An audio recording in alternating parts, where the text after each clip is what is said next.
Habéis estado escuchando es el sonido que escuchan cada día en Alepo miles y millones de sirios y sirias, de niños y niñas que están viviendo el horror de la guerra.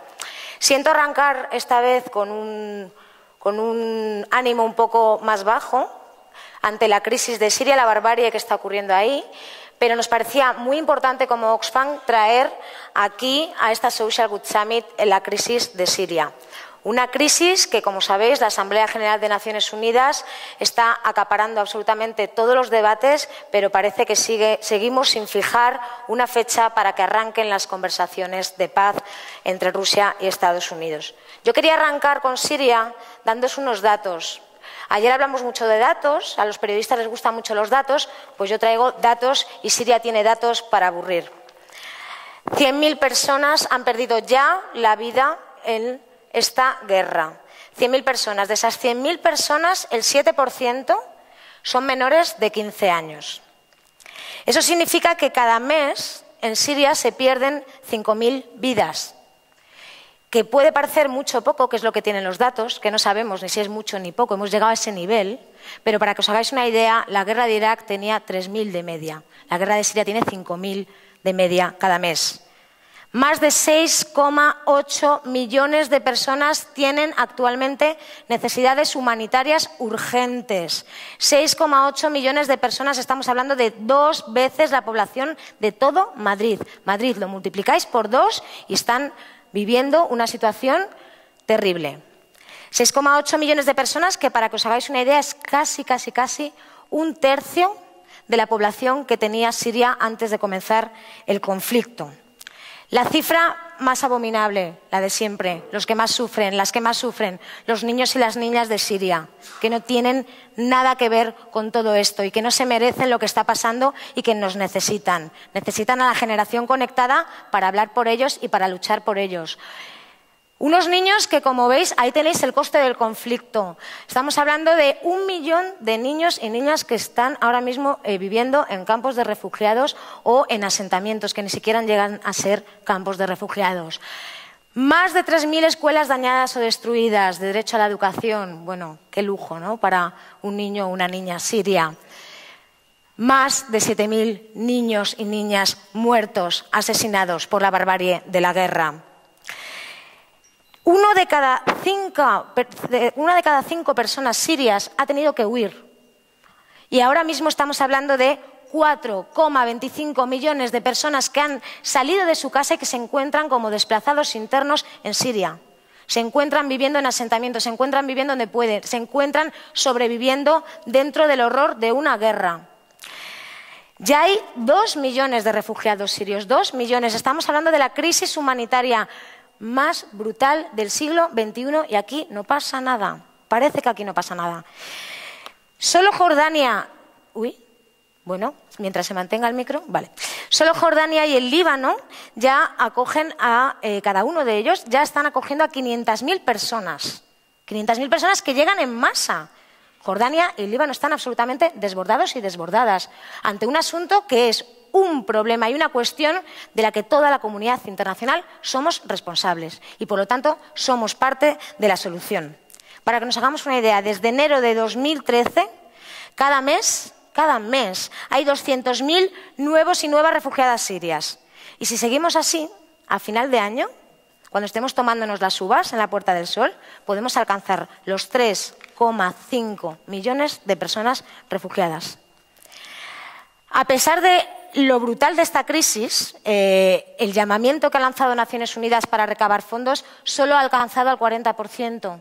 El 60% de las necesidades humanitarias no se están cubriendo porque la comunidad internacional no está respondiendo y quizá la generación conectada no estamos presionando lo suficiente. Ante todo este drama, porque es un drama, Oxfam está muy preocupado, pero estamos muy activos y muy activas. Y por ello nos unimos a una acción global que lanzó Oxfam junto con otras organizaciones, una acción que exige que Rusia y Estados Unidos, por favor, marquen ya la fecha para las conversaciones de paz. Es urgente que se sienten a encontrar la solución política al conflicto. Pero vamos más allá. Esa acción global ha logrado 100.000 firmas, que puede parecer un número número pequeño, pero es muy significativo, porque ahora mismo estamos entregando una firma por cada muerto y muerta en esta barbarie. ¿Qué queremos como Oxfam? Como Oxfam queremos encontrar evidentemente una solución política al conflicto.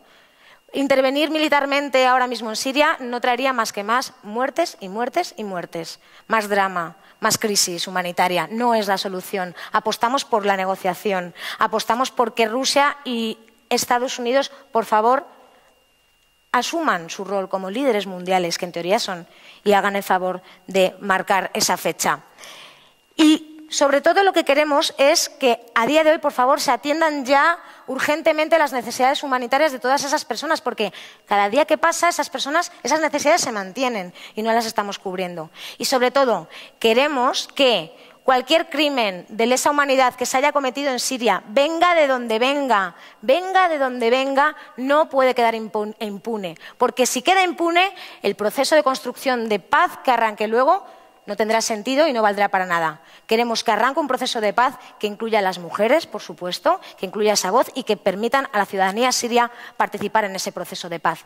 Y por eso, mientras los líderes mundiales siguen ahí reunidos en Nueva York, Oxfam ha colocado al lado del edificio de Naciones Unidas un stand para llamar la atención a estos dos señores, entre otros.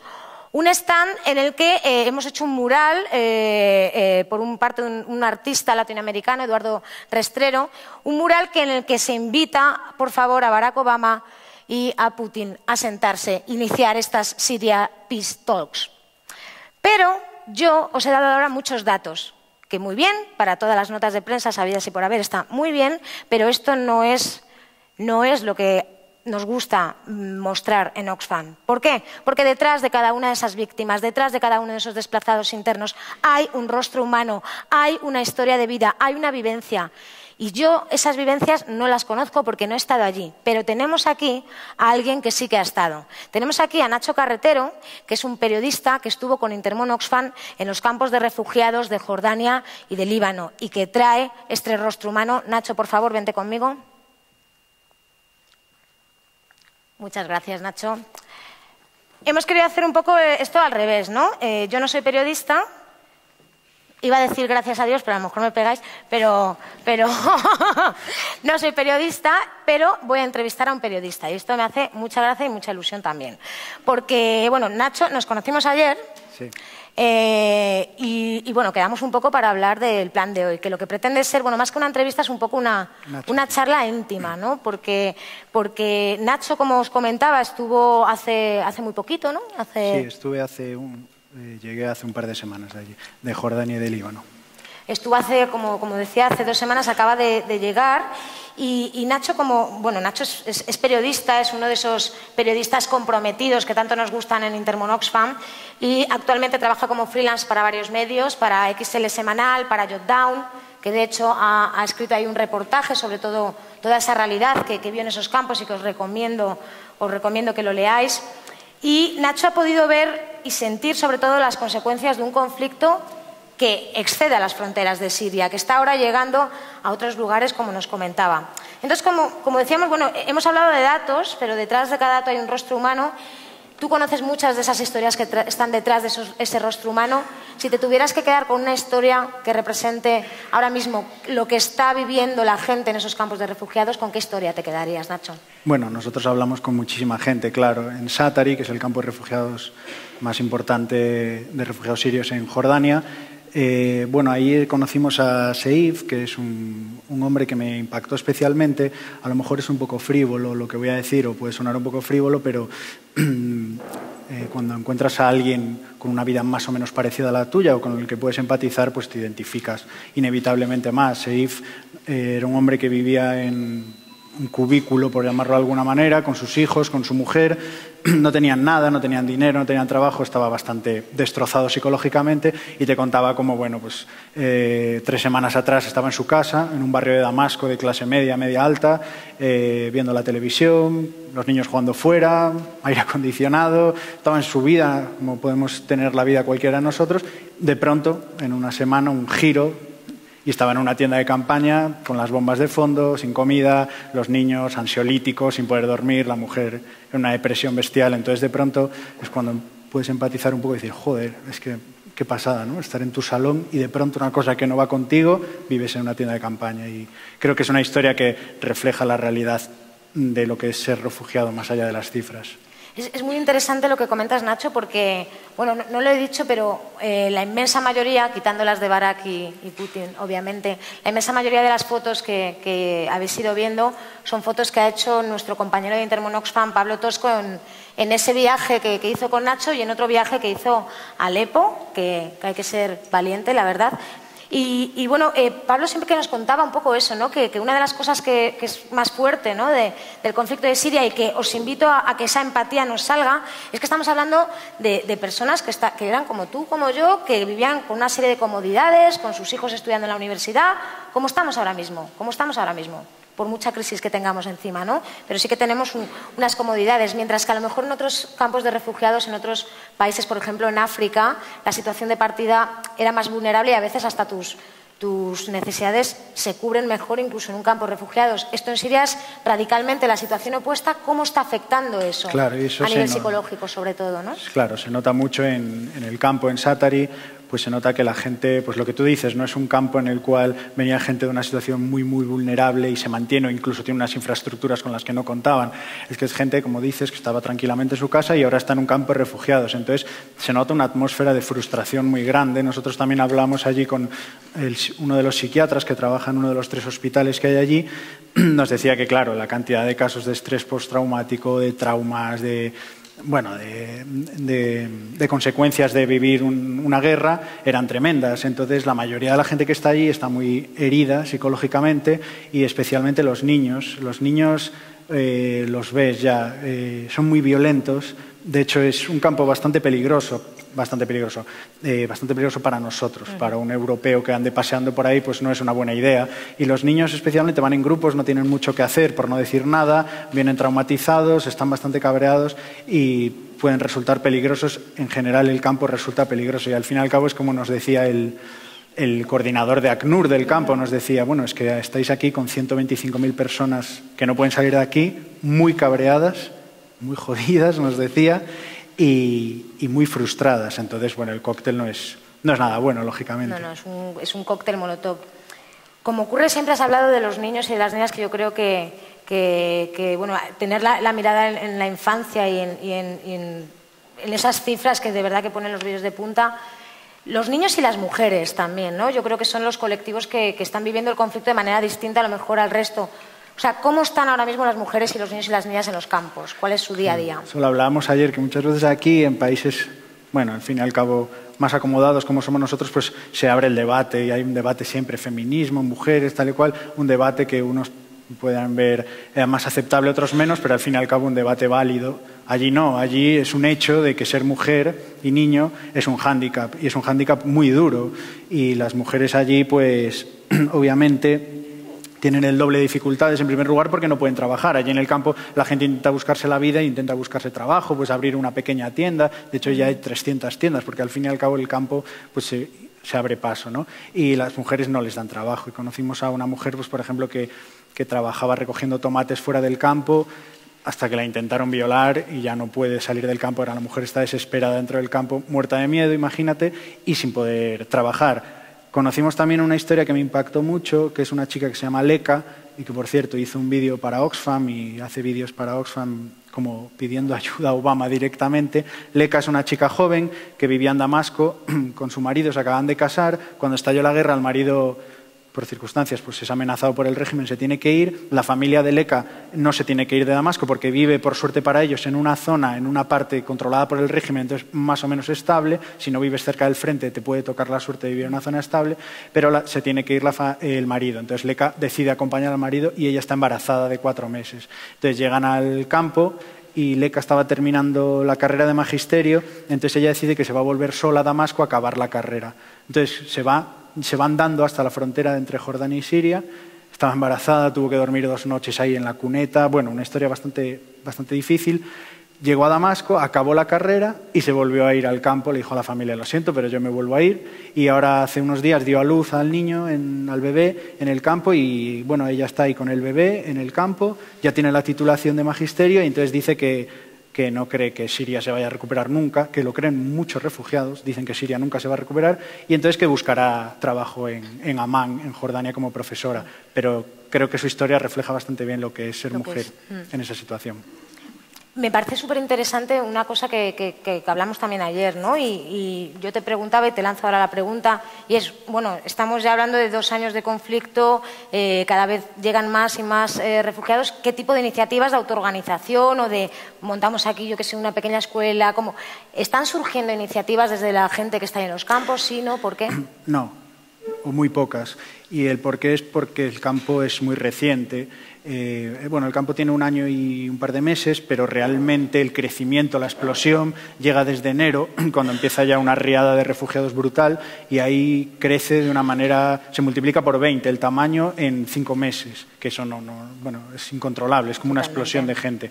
Ahora tiene 125.000 habitantes, que me decías que buscaste la comparación. 125.000 habitantes, que es más, bastante más, 20.000 más que lo que tiene Orense, ¿no? De número de habitantes. Para hacerse una idea de lo que es el campo, es como una ciudad, como una capital de provincia media. Entonces, pero claro, en 6 meses y a lo loco. Entonces está todo amontonado allí, la gente lo que se basa sobre todo es en tener comida y en tirar para adelante. Entonces es muy difícil que puedan autogestionarse, montar algo. Además, hay una especie de sistema de clanes heredado de la sociedad siria o de parte de la sociedad siria, por el cual el campo está dividido en distritos, en 12 distritos, eso ACNUR lo decidió así, y en cada distrito hay como un jefe, como un capo, que es uno de los refugiados. Y las ONGs ni ACNUR pueden hacer nada sin hablarlo con él. O sea, todo tiene que pasar por los capos de cada distrito, que a la vez responden de un capo de todo el campo. Entonces, si monta Oxfam un baño, que aparte son los encargados de todos los WAS, de todos los sistemas de higiene, montan unos grifos, a la mañana siguiente, si no se lo han dicho al capo,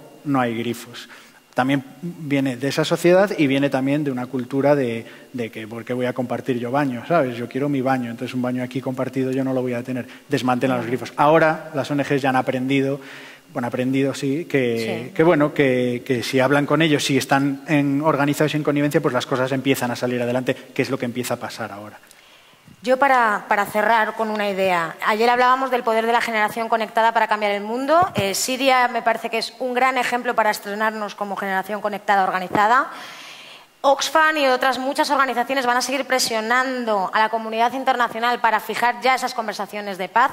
Hay que seguir el conflicto sirio, hay que fiscalizar lo que ocurre en Siria y os invito de verdad a presionar ahora mismo, en este caso, a Obama y a Putin y al resto de países implicados en el conflicto, que son muchos, aunque los medios no hablen de un Israel, de un Irán, de un Qatar, ¿no? Pero, para mí, la última pregunta, y con esto cerramos, Nacho. Si alguien tiene que decir lo que quiera que pase en Siria, es la propia población siria. ¿Qué nos pide a la generación conectada la población siria?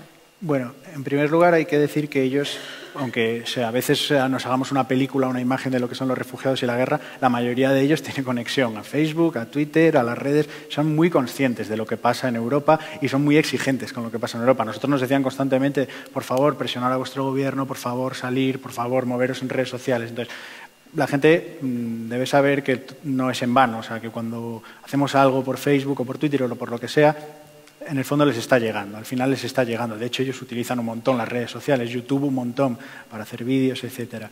Eso por un lado. Y por el otro es que preguntando allí a la gente sobre cuál es la solución, una pregunta así tan abierta, en general hay, por supuesto, hay 2 millones de refugiados, 2 millones de opiniones, pero en general todos te dicen que por lo menos, por favor, hagamos algo.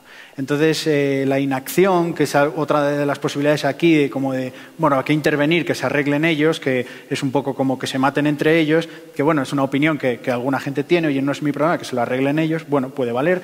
Ellos dicen, no, por favor, a echar una mano. Hay algunos que incluso dicen que por favor que entren tropas, otros que no entren tropas pero que cierren el espacio aéreo, otros los más que por favor presionemos diplomáticamente, pero en cualquier caso todos sí que dicen que hagamos algo, como mínimo que no dejemos que esa sangría siga adelante y que presionemos de alguna manera. Pues 1 millón de gracias, Nacho, por traernos esa realidad. Como dice Nacho, os invito a presionar. Desde Oxfam lo que queremos es presionar para una solución política al conflicto. Así que sepáis que nuestra voz llega allí, la suya también. Sigamos luchando por Siria. Muchas gracias y os dejo, chicas. Gracias.